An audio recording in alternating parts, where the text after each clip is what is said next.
Welcome to Talk Treatises. It is really good to be back. Today, we are doing something that I think is going to surprise you, our listeners. Usually when we do a deep dive into classic texts, we are pulling down dusty volumes of Aristotle or, digging into the Upanishads. Right, the usual suspects. Exactly. But on this deep dive, we are covering a classic work of East Asian philosophy, or, something that functions as a biting piece of social philosophy, yet it comes from a source that most people associate with riverboats and white picket fences. It is a fascinating choice, really. We are looking at a work that presents itself as a series of simple letters, but if you scratch the surface, it reveals itself as a scathing sociological treatise. Yeah. It is a work that investigates the very nature of liberty, equality, and the immigrant experience in the West. We are diving deep into Goldsmith's Friend Abroad again. Now, the author is Mark Twain, but this is not the Twain of Tom Sawyer. No, not at all. This is Twain, channeling the voice of a Chinese immigrant named Asung Hai. It is an epistolary work, meaning it is written entirely as letters from Asung Hai to his friend Ching Fu back in Shanghai. And to understand why we are classifying this as a treatise for the purpose of this deep dive, we really have to look at the intent. Twain isn't just, telling a story. He is constructing a profound philosophical argument about the dissonance between a nation's ideals and its actual reality. Right. He is using the persona of an East Asian observer to basically hold a mirror up to Western civilization in the late 19th century. And context is everything here. You have to understand, we are in San Francisco. It is the late 1860s, early 1870s. The gold rush fever has cooled down into this hard industrial reality. The boom is over. The boom is over. The Transcontinental Railroad is finished, largely built by Chinese labor, I might add. Mm-hmm. And now you have this massive surge of anti-Chinese sentiment. The Sandlot riots are brewing. It is an absolute powder keg. Exactly. And into this powder keg steps our protagonist, Asung Hai. And really, the mission of our deep dive today is to analyze how Twain uses this character's innocence to expose systemic moral failures. Which brings us to our thesis. Right. Our thesis today is that this text argues that societal values, things like justice and freedom, are often entirely performative. Twain suggests that the legal and social systems Asung Hai encounters aren't broken. They're working exactly as designed. Precisely. They are designed to extract value from the vulnerable while stripping them of their agency. That is a heavy thesis, but I think the text absolutely supports it. Let's jump right into the first section, which we are calling the optimistic premise. This covers the first letter. Asung Hai is still in Shanghai, getting ready to leave. And the first thing that struck me was his tone. It is so surprising. It is. I expected, fear or maybe a gritty determination. But he sounds like he is reading a travel brochure written by a poet. He is incredibly earnest, he is hopeful, and crucially, he is deeply differential to the American mythology. Just listen to how he describes the country he hasn't even seen yet. Right. He calls it a noble realm. He writes to Ching Fu that America is a place where all are free and all equal, and none reviled or abused. None reviled or abused. Reading that with the historical hindsight of the Chinese Exclusion Act looming in the future, it just makes you wince. It is painful. It is dramatic irony in its absolute purest form. But look closer at the logic he uses to justify this optimism. This is what we might call the logic of empathy. Oh, right. The comparison he makes. Yes. Asung Hai isn't just blindly hoping. He actually has a reasoned philosophical argument for why he will be treated well. He notes that America has welcomed the Germans, the French, and the stricken and sorrowing Irish. Right. He lists all these groups that famously faced extreme oppression and famine back in Europe. And his deduction is fascinating structurally. He assumes that having suffered themselves, they know what suffering is, and therefore they long to be generous to other unfortunates. He assumes that suffering ennobles people. Exactly. He assumes that because the Irish and the Germans faced hardship, they will naturally be empathetic to the new foreign sufferer arriving on the dock. It is a very human assumption, You think, you went through hell, so you won't put me through hell. It is the core idea of solidarity among the oppressed. But sociologically and historically, that is often the exact opposite of what happens. And this is the trap Twain is setting for the reader. Often the group that has just recently climbed onto the bottom rung of the ladder is the most vicious toward the group trying to grab the rung below them. Secure their own spot. Exactly. It is about securing their own precarious status. Asung Hai believes in a kind of trickle-down benevolence that simply does not exist in the environment he is entering. And we should note here, as we discuss these historical tensions, We are just imparting what the text presents. Twain is laying out a raw look at 19th century labor and racial dynamics. So whether you fall on the left or the right today, we aren't endorsing any specific political view, just unpacking the reality Twain was critiquing. Absolutely. Yeah. We are strictly analyzing the philosophical framework of the text. So Asung Hai packs the bags. He says goodbye to Cheng Fu. And we move to letter 2, written at sea. This is where the abstract dream starts colliding with the harsh economic reality. And honestly, the math here is terrifying if you stop to think about it. Let's break down that math because it really is the engine of the exploitation he faces. Asung Hai mentions his wages. He is going to earn $12 a month. Now, to him, sitting in Shanghai, this seems immense. He says it is 20 times what he could earn at home. But then he mentions the debt, the passage money. Yes. He has effectively entered into indentured servitude, though he certainly doesn't use that term. He mentions casually that he has turned over his wife and children as security for the fare. Just casually drops that in there. He completely brushes it off, writing that his employer knows he will be faithful. But the implication is staggering. He has leveraged the freedom of his entire family against a $12 a month job in a country he has never seen. And before he even gets to that job, the extraction begins. I was reading this section about the consul, the American official back in China, and I had to pause.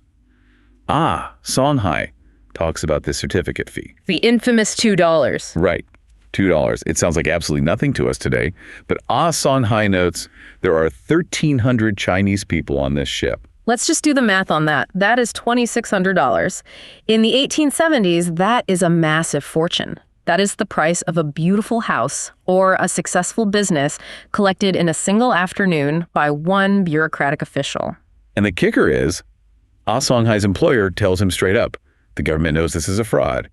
The employer explicitly explains that the government tried to pass a bill to legalize this fee, but it failed. But listen to how Asung Hai interprets that information. This is the central mechanism of the satire, and it is brilliant. He doesn't say, aha, the American government is corrupt. No, not at all. He says, it is a great and good and noble country.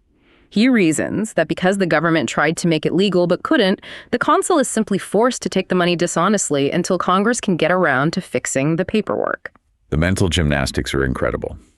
He is framing overt corruption as a mere bureaucratic delay. He's bending over backwards to keep the noble realm narrative completely intact. It is a brilliant critique of how we rationalize power and authority. Asung Hai is determined to see nobility in the system, even as the system is actively picking his pocket. He views the theft as an awkward administrative necessity. But the theft is gentle compared to what happens next on the boat. We need to talk about the scalding incident. This isn't just a minor detail. It is a scene of genuine, visceral horror. It is a scene that reveals the complete dehumanization of the steerage passengers. The text describes a quarrel breaking out among the Chinese passengers below deck. It is crowded, it is hot, tempers are naturally flaring. And the captain, he doesn't send in peacekeepers, he doesn't try to mediate the dispute. No. He turns on the steam. He directs a volume of scalding hot steam from the ship's engines directly into the enclosed crowd of human beings. The description Asung Hai gives is horrifying. He writes that it scalded 80 or 90 of them. He talks about the skin peeling off. And yet, and this is truly the hardest part to read, Asung Hai rationalizes it. His employer tells him this is the usual way of quieting disturbances. The employer even lies and says this happens in the first-class cabins every single day. He says if the aristocratic passengers in the ladies' cabin get into a fight, the captain turns on the steam. Which is patently absurd. Can you imagine? A wealthy Victorian lady spills tea and the captain melts her face off with engine steam. It is a blatant lie. It is a manipulative lie. But Asung Hai accepts it completely. Now, I want to play devil's advocate here for a second for you listening. Is Twain implying that the captain is purely evil? Or is this just brutal negligence? Is it just that 19th century life was generally cheap? I think Twain is arguing that negligence becomes malice when it is applied selectively. The captain would never use steam on a white passenger. The fact that he uses it on the Chinese passengers implies that he views them not as passengers, but as livestock. If you treat humans like cattle, that is malice, regardless of whether you meant to hurt them or just quiet them down. And Asung Hai even thanks them for the horrible conditions. He interprets the crowded, airless steerage not as a cost-saving measure for the shipping line, but as the Americans kindly protecting them from dangerous drafts. He frames physical abuse as benevolence. He is bought into the brand of America so completely that he literally cannot process data that contradicts it. He has to constantly rewrite reality to fit the brand. So he survives the voyage, she survives the scalding, and we move to letter 3. He arrives in San Francisco, he sees the Golden Gate. Psychologically, he is ready to burst with joy. He says he is ready to dance and worship the land. And that joy hits the pavement immediately. He steps onto the dock and is greeted by the man in a gray uniform, the police. And the greeting is not a handshake, it is a kick. A kick, a strike with a club, and another kick for obedience. There is no conversation, no asking for papers, just immediate state-sanctioned violence. And then the search. They dump his luggage on the dirty wharf. And this part felt very modern to me. It has this real war on drugs aspect to it. Right. They find a tiny bit of opium in his companion's queue, hidden in his hair. And because of that, the police seize all the luggage from the entire group. They claim they cannot distinguish ownership. This is civil asset forfeiture, 1870s style. It is theft under the color of law. Asung Hai even offers to help divide the luggage to show which is his and which is the companion's, and for his trouble, he gets kicked again. But the part that really highlights the systemic nature of this extortion is the vaccination racket. Oh, this made my blood boil. So the law says every immigrant has to be vaccinated for smallpox before entering. The cost is $10. Asung Hai points out very sensibly, look at my face. I have the pits. I have smallpox marks. I have had the disease, so I'm already immune. Right, medically, the vaccination is completely useless. It is a redundant procedure. But the employer explains the grim reality to him. The law doesn't exist to prevent disease. The law exists to generate fees. The law exists to generate fees, not health. That is a devastating realization. It exposes the collusion at the heart of the system. The doctor and the lawmakers are in business together. If the doctor lets a man with natural immunity pass without paying, he is letting a $10 fee slip through his fingers. To the consul back in China, Asung Hai was a $2 certificate. To the shipping captain, he was cargo. To the doctor on the dock, he had a $10 vaccination fee. He is being eaten alive, one fee at a time. So he is stripped of his money, his luggage, and his dignity. He finally enters the city. We move to letter 4, which is titled Liberty in the Mob. Asung Hai is now homeless. His employer's enterprise failed, so he was set free, which is just a polite way of saying he was fired with a $60 debt still hanging over his head. But look at his resilience here. He still tries to spin it. He says he has a prodigious advantage over paupers in other lands because he is in the heaven-provided refuge. He is starving, homeless, and in massive debt, but he clings to the idea that he is fundamentally lucky. And then the dog comes. Yes. Some young men set a fierce dog on him. He is actively being mauled in the street. And the police, those men in gray, they just watch. They lean back and watch the spectacle. They watch until a bystander, a white man, intervenes. And this is a crucial distinction Twain makes. The police only act to beat the dog off once a white citizen complains. But look at the reaction of the mob to this white benefactor. The mob immediately turns on him. And here, Twain identifies the absolute root of the hatred. The young men justify the attack by shouting that the Chinese come to take bread out of decent, intelligent white men's mouths. Taking bread. It is economic anxiety, pure and simple. Precisely. Twain is arguing that the racism Asung Hai faces isn't just abstract evil, it is driven by labor competition. The logic of hate here is economic protectionism. The mob feels entitled to extreme violence because they feel their livelihood is directly threatened. And then the twist that defines the whole letter. The aftermath of the attack. Who gets arrested? Asung Hai. The guy who is literally getting chewed on by a dog. He is arrested for disturbing the peace and being disorderly. The victim is entirely criminalized, and the dehumanization process in the dungeon is rapid. They refuse to even use his name. They just call him Johnny. They ask, alias what? Implying he must be a hardened criminal with a fake name. And then comes the bribe attempt, the scent of a V. They want a $5 bribe. And when he tells them he has no money, the mask falls off completely. The officer throws him in the cell and says, there's no room in America for the likes of ye. The pretense of the land of the free is gone. Now he is just foreign spawn occupying space. This naturally moves us into letters 5 and 6, the prison. This section feels totally different from the rest of the text. It is slower, it is darker, it feels like we have descended into Dante's Inferno, but it is a damp basement in San Francisco. It is a brilliant sociological microcosm. Twain is using the jail cell to show us the social hierarchy of the absolute poor. You have this mix of nationalities in the cell, Irish, Mexican, French, German, and they're all fighting each other constantly. But they are united in exactly one thing, their total disdain for the Chinaman. Asung Hai is placed at the absolute bottom of the totem pole. He gets passed around, literally tossed from prisoner to prisoner like a rag doll for their amusement. And note the detail about the bed. It is a slanted wooden board. The aristocrats of the cell, the bullies, the physically strong ones, they sleep there. The plebeians sleep on the cold stone floor. Even in a dungeon, a rigid class system emerges immediately. The characters he meets in the cell are grotesque. He talks about the ladies. The two women, yes, this is a very dark bit of observation from Twain. They oscillate between extreme affection, calling each other ladies and darlings, and then snapping instantly into brutal violence, biting fingers off, tearing each other's hair out. It is pure chaos. And they beat Asung Hai. Why? Because they decide he is a loafer. The irony is suffocating. Asung Hai is desperate to work.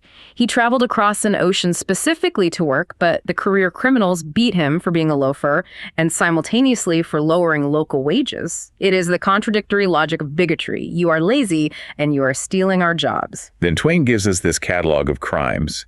He describes the other prisoners to show the profound moral decay of the very society Asung Hai have been admiring. Yes, take the 14-year-old boy. He is in the cell for entrapping young girls for gentlemen. The boy is punished. He is suffering in the cell. But where are the gentlemen? Where are the wealthy men paying for this entrapment? They are perfectly protected. Their social standing saves them from the dungeon. And the photographer he mentions. The man who patches the heads of respectful women onto nude bodies to create scandals and sell pictures. Twain is showing us that the corruption isn't the immigrant. The corruption is endemic to the society itself. It is the wealthy men exploiting girls. It is the photographers creating fake news. It is the justice system protecting them while severely punishing the pawns. But the most heartbreaking moment, the one I really want us to slow down and look at, is the unknown man. The death in the cell, yes. A man is thrown into the cell, beaten bloody by the police. He is totally unconscious. Yeah. The guards just toss him in and say, "Soak there or spell." They treat him like a piece of dirty laundry. And the prisoners, the low, the hardened criminals, they're the only ones who show any compassion. This is a crucial beat in the treatise. The institutions have completely failed, but the humanity of the condemned remains. They realize he's actually dying. They notice the glazing eye, the rattle in his throat. They call out for help. And the guard hits them with a club for making noise. He just says, "Stop that howling." The institutional negligence is absolute. The doctor finally arrives, but it is way too late. The man dies right there on the stone floor. But it is the morning aftermath that really haunts me. Yeah. Describe that scene for our listeners. Morning comes, the sun comes up, breakfast is served, the prisoners are eating their bread and drinking their coffee, and the dead body is just there, lying in the corner. Drunks are still sleeping nearby. Life just goes on. It paints a picture of a society that has completely lost its reverence for the sanctity of life. It is efficient, it is bureaucratic. I mean, they serve breakfast right on time, but it is dead inside. The man is just garbage to be swept out later when it is convenient. And that leads us directly to the final arena, the place where Asung Hai expects finally to find some measure of justice, the courtroom, letter 7. Asung Hai, bless his heart, is still fundamentally naive. He thinks, okay, jail is bad, the police were corrupt, but now I get to go to court. The judge will hear the truth and set things right. He trusts what he calls the gallant hatred of oppression. He genuinely believes the institution will correct the errors of the street. He believes that the law is higher than the mob. But he gets silenced immediately. The court interpreter tells him he cannot speak for himself, he needs a lawyer. And the lawyer won't help without money up front. So he says, fine, I have witnesses. 4 Chinese men saw the dog attack. They saw I was the victim and not the aggressor. And here is the legal reality that Twain is highlighting. This is a historical fact of the era, and we need to be very clear about this. The interpreter tells him, white men can testify against Chinamen, but Chinamen ain't allowed to testify against white men. That is the moment the illusion shatters. It has to. It destroys the very foundation of his belief system. Asung Hai finally realizes the Declaration of Independence has an asterisk. All men are created equal does not apply here. The judicial system is entirely asymmetrical. Truth is not the objective of the court. The maintenance of the racial hierarchy is the objective. If a Chinese man sees a murder and no white man sees it, legally, the murder simply did not happen. And then there's the ritual, the chicken head oath. Asung Hai mentions this bizarre spectacle. Can you explain what that actually was? Because reading it, it sounds like a complete fever dream. It really does, but it was a real practice in California courts at the time. The white judges and lawyers believed that Chinese people were heathens who didn't fear the Christian hell, so swearing on a Bible meant absolutely nothing to them. So, to bind them to the truth, the courts invented this absurd ritual based on a racist caricature of Chinese religion. They would literally bring a live chicken into the courtroom, chop its head off, and burn yellow paper. Inside a court of law. Inside a court of law. The idea was to visually tell the witness, if you lie, you will end up exactly like this chicken. Asung Hai calls it the chicken head oath.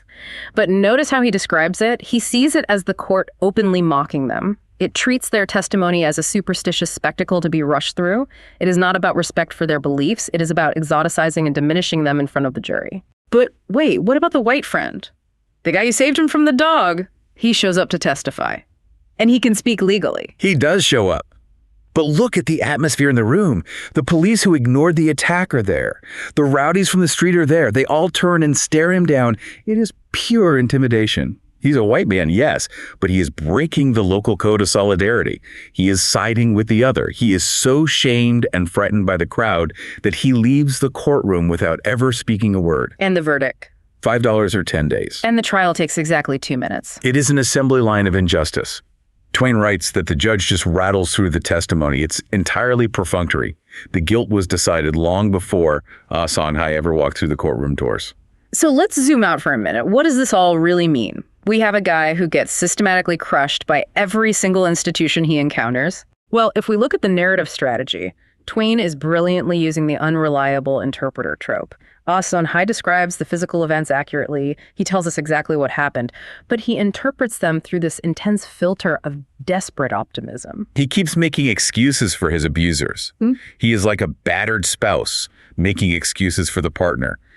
He didn't mean it, or it's for my own good. Right. And as listeners, as readers, we have to actively decode the horror. We find ourselves wanting to scream at the text, "No, Asung Hai, they aren't doing that for your own good."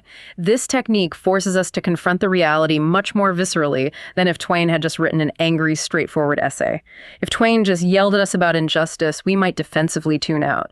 But by making us helplessly watch this innocent man rationalize his own destruction, it just breaks your heart. It acts like an epistolary mirror. Yeah. By having him write these letters to Ching Fu in China, Twain is showing Americans exactly what they look like to the outsider. Exactly. And the reflection is undeniably ugly. The key theme here is the hypocrisy of liberty. The land of the free is shown to be a land of arbitrary power and strict caste systems. And the economic anxiety, just keep coming back to that point, taking bread out of white men's mouths. It is the recurrent complaint from the mob. Twain is suggesting that the moral rot isn't just a vague, abstract evil. It is heavily driven by economic insecurity. The mob attacks the Chinese immigrants because they are terrified of losing their own fragile place in the economic hierarchy. And the state is fully complicit. Right. It is not just a few bad apples on the street. No, it is the consul, the captain, the police, the doctor, the judge.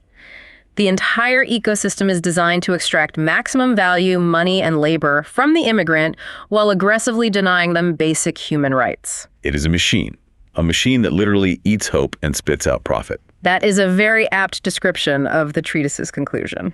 Okay, we are going to shift gears now. As you know, we like to end these deep dives with some thought experiments. And it is disclaimer time. The following thought experiments are for entertainment and educational purposes only. They are outlandish but plausible scenarios designed to test the philosophical frameworks discussed in the source material. All right, hit me with the first one. Experiment 1. The benevolent interpretative filter. Imagine a near-future scenario where a government mandates a neural implant for all incoming immigrants. This implant functions exactly like Asung Hai's internal monologue.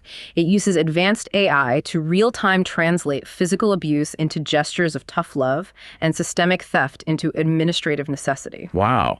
So if a cop hits you with a baton, your brain hears, "I am correcting your posture for your own safety." Exactly. Or if your bank account is suddenly seized, the implant tells you the state is safely guarding your assets to prevent theft. Now, here is the philosophical inquiry for you. If the subject subjectively feels gratitude and happiness because the implant works perfectly, while being objectively oppressed, is the oppression somehow less real? Whoa. That is really messing with my head. because Asung Hai was genuinely happy in the beginning. He was smiling while being actively robbed. Exactly. Does happiness matter if it is based on a total delusion regarding one's status as a human being? If we could somehow sustain that delusion technologically, would that be a utopia or a dystopia? It has to be a dystopia because the agency is entirely gone. You are a happy slave. But, I mean, if you never know you are a slave, that is the classic Matrix question. It brings into question the ultimate value of truth versus contentment. Twain seems to forcefully argue that the truth is painful, but absolutely necessary. Okay, give me the second one. That first one was heavy. Experiment 2, the asymmetrical truth court. Let's imagine a legal system entirely run by AI, where the admissibility of truth is mathematically weighted by a social credit score.